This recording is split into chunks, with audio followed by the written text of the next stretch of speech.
Vous êtes sûr que votre compte contient de l'argent? Ici, on ne sert pas les mendiants. La phrase résonne comme un uppercut dans le silence luxueux de la banque. Tout à l'heure, il pensait simplement retirer 100 millions pour les besoins du quotidien. Mais maintenant, il a changé d'avis. Aujourd'hui, il veut tout emporter, tout retirer, toutes ses économies. Mais qui est vraiment cet homme?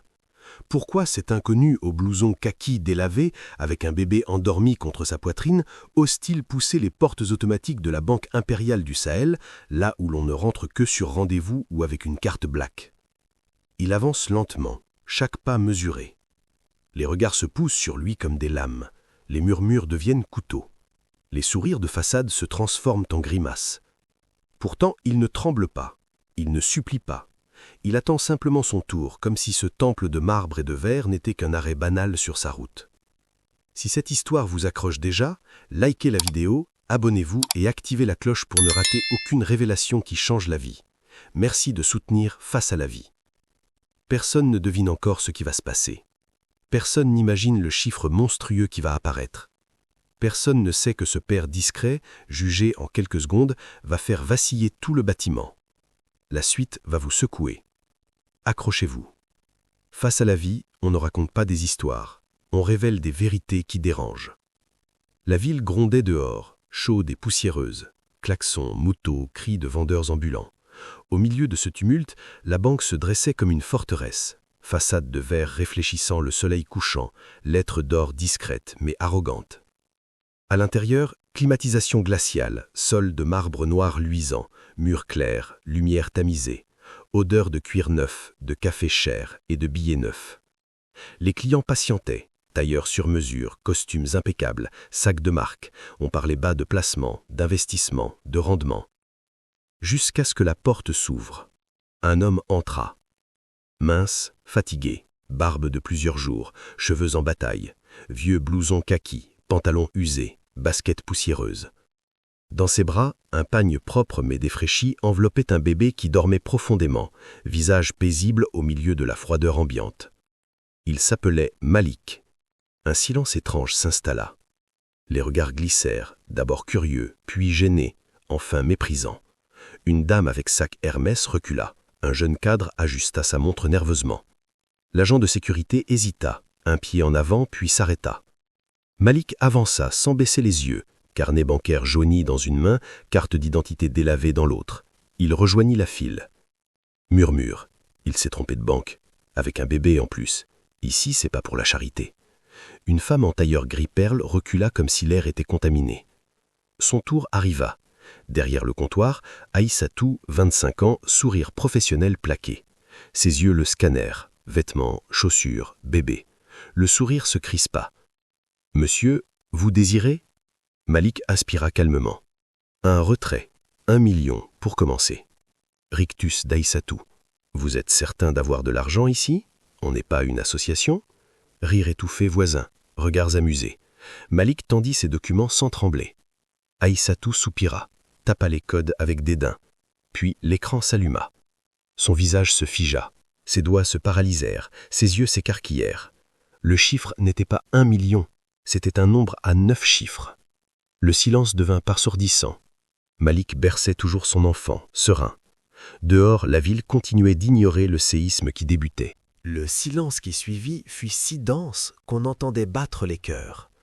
Aïssatou fixait l'écran. 5 milliards de francs CFA. Ses lèvres tremblaient. Elle murmura « C'est impossible !» Le directeur Bennett s'approcha, air assuré. Il regarda l'écran et blêmit instantanément. « Ne dis rien, je m'en occupe. » Mais la nouvelle circulait déjà. Employés se penchaient, clients tournaient la tête, VIP derrière les vitres sentaient le vent tourner. Puis, l'explosion. Une femme élégante, bijoux lourds, tailleur crème, claqua son sac sur le comptoir. « C'est quoi ce cirque? Vous laissez entrer ce genre de personne ici, avec un enfant? Appelez la sécurité. » Rire nerveux, acquiescement, téléphone sorti pour filmer. L'agent de sécurité avança. « Monsieur, suivez-moi dehors. » Malik leva les yeux, lentement. Sa voix douce mais tranchante. « Pourquoi? Mon argent n'a-t-il pas droit au même respect que le vôtre ?»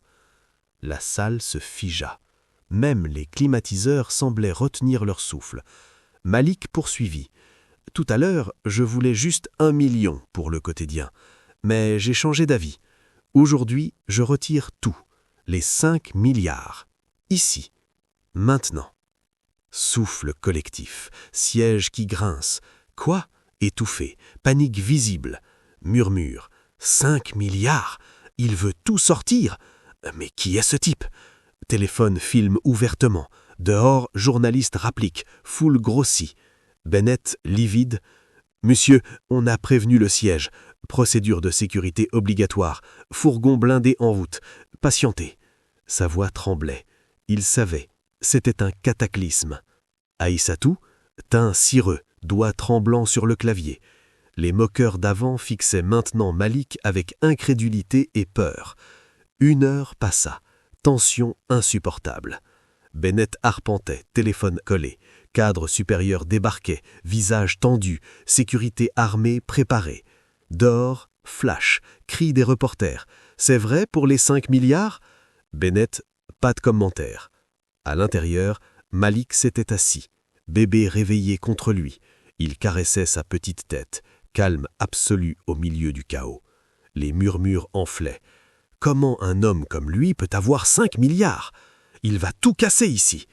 Employé évitait son regard. Aïssatou priait en silence. La banque n'était plus un lieu d'argent, c'était une arène. Malik, juge silencieux. Mais le vrai choc, la vraie identité, la leçon qui allait tout briser, n'avait même pas commencé. Le silence dans la banque était devenu presque palpable, comme une couverture épaisse qui étouffait tous les bruits habituels. Les machines à compter les billets ronronnaient encore dans la salle vitrée au fond, mais leur bruit mécanique semblait lointain, insignifiant face à la tension qui régnait. Dehors, la foule avait grossi jusqu'à bloquer le trottoir. Des journalistes, des curieux, des passants qui avaient entendu la rumeur en quelques minutes seulement. Un homme veut retirer 5 milliards en cash. Les flashs des téléphones crépitaient contre les grandes baies vitrées, transformant l'intérieur en une scène de théâtre sous projecteurs invisibles. À l'intérieur, plus personne n'osait lever la voix. Aïssatou était recroquevillée sur sa chaise, les mains jointes entre les genoux, le visage défait. Elle n'était plus l'employée arrogante du début. Elle ressemblait à une enfant prise en faute. L'agent de sécurité, celui qui avait voulu escorter Malik dehors, restait planté près de la porte, comme une statue de pierre, les épaules voûtées, le regard perdu dans le vide. Le directeur Bennett faisait les 100 pas, téléphone collé à l'oreille, murmurant des phrases hachées. « Oui, monsieur, 5 milliards. Oui, cash. On attend les fourgons. » Sa voix se brisait à chaque mot. Soudain, la porte principale s'ouvrit avec un chouinement discret. Un homme entra. Âgé, la soixantaine bien entamée, mais portant ses années avec une élégance naturelle. Costume gris-perle taillé sur mesure, cravate fine en soie sombre, montre discrète mais d'une valeur qui n'avait pas besoin d'être affichée. Sa démarche était lente, mesurée, presque solennelle. Dès qu'il apparut, un réflexe collectif traversa les employés. Têtes inclinées, souffle en mots tenus, regard baissé. C'était M. Abdoulaye Diop, l'un des 3 principaux actionnaires de la Banque impériale du Sahel. Un nom qui faisait trembler les réunions du conseil d'administration, un homme dont la simple présence suffisait à faire taire les plus bruyants. Il ne s'arrêta pas au guichet, il ne regarda ni Bennett, ni les cadres paniqués qui s'étaient rassemblés en urgence. Ses yeux allèrent directement vers Malik, assis calmement avec son bébé dans les bras. Un sourire doux, presque paternel, éclaira son visage ridé. « Malik, toi ici, mon petit. » Le murmure qui parcourut la salle fut comme une vague glacée.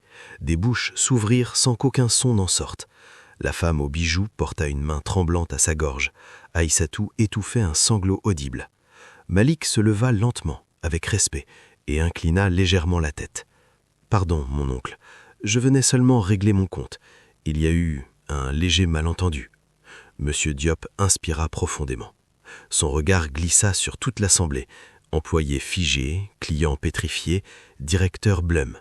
Un regard calme, mais d'une fermeté absolue. « Vous auriez dû savoir à qui vous aviez affaire, » dit-il d'une voix posée qui n'avait nul besoin d'être forte pour frapper comme un coup de tonnerre. « Cet homme n'est pas un client ordinaire. Il est de notre famille. Mon neveu. La phrase tomba comme la foudre. Bennett vacilla, s'appuya lourdement au comptoir pour ne pas tomber. Aïssatou étouffait un sanglot audible. L'agent de sécurité sembla soudain rapetisser de plusieurs centimètres, le visage rouge de honte. Monsieur Diop s'approcha de Malik et posa une main protectrice sur son épaule. « Tu n'aurais pas dû venir seul. Tu sais bien que je suis toujours là pour toi. » Malik esquissa un sourire léger, presque imperceptible. « Je ne voulais déranger personne, mon oncle. Je voulais simplement voir comment on me traiterait si j'entrais ici comme n'importe qui, avec des vêtements usés, avec un bébé dans les bras, sans signe extérieur de richesse. » Un nouveau silence, plus lourd encore que les précédents. Quelques instants plus tard, un client âgé, costume impeccable, s'avança d'un pas hésitant. « Pardonnez-moi, monsieur, mais comment quelqu'un comme vous peut-il posséder une telle fortune ?» Silence absolu. Toute la salle suspendue à la réponse. Malik releva lentement les yeux. Sa voix resta douce, ancrée, presque intime. « Autrefois, ma vie n'était pas celle que vous voyez aujourd'hui. J'étais le fils unique d'un grand entrepreneur qui avait bâti une partie de l'économie de ce pays. Quand mon père est mort, j'ai hérité de tout, mais j'ai choisi de vivre simplement, de porter des vêtements ordinaires, de marcher dans la poussière des rues, de manger ce que mangent les gens du quartier, parce que l'argent ne change pas ce que nous sommes au fond de nous-mêmes. Je veux seulement élever mon fils en paix, loin des regards envieux et des jugements hâtifs. » Ces mots simples tombèrent comme une pluie claire sur des cœurs brûlés par la honte. Les visages changèrent en quelques secondes. Ceux qui avaient ri se retrouvèrent nus face à leur propre cruauté. Les murmures s'éteignirent, les téléphones baissèrent. Le directeur Bennett, tête inclinée, s'avança d'un pas tremblant. « Monsieur, nous vous présentons nos excuses les plus profondes.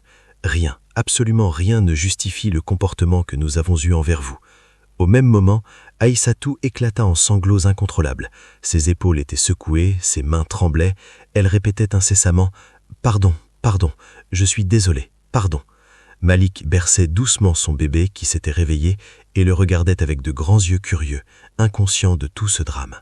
Bennett reprit, la voix cassée. « L'argent est prêt, les fourgons blindés sont arrivés.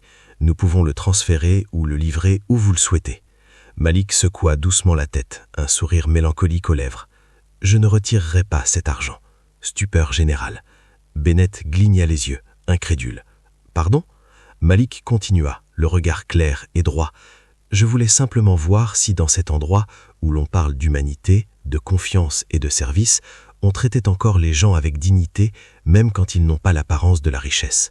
Je voulais savoir s'il restait un peu d'âme humaine derrière les guichets et les costumes impeccables. » Ces mots s'abattirent comme une vérité impossible à contourner. Certains employés se couvrirent le visage avec les mains, d'autres pleurèrent en silence. La femme aux bijoux baissa la tête, les larmes coulant sur ses joues poudrées. Monsieur Diop hocha la tête, profondément ému. « Voilà pourquoi je t'ai toujours respecté, mon garçon. » Malik balaya la salle une dernière fois, un regard qui ne jugeait personne, mais touchait chacun au plus profond de soi. « Mon argent restera ici, en sécurité.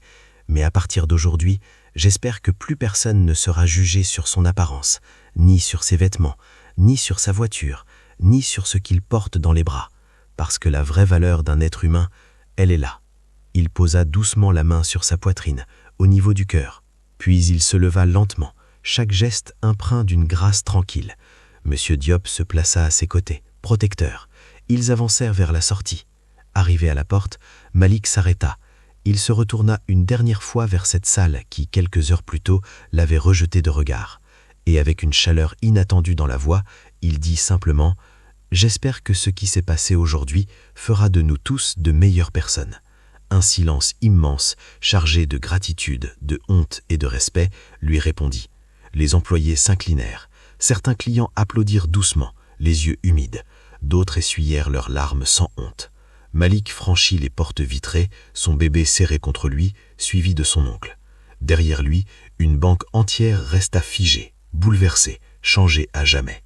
Ce jour-là, ces murs de verre et d'or n'avaient pas gardé la mémoire d'une fortune colossale.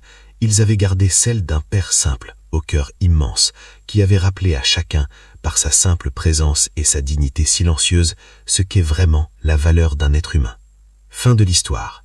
Si cette histoire vous a touché au plus profond, likez la vidéo, abonnez-vous, activez la cloche pour ne rater aucune révélation qui redonne foi en l'humanité.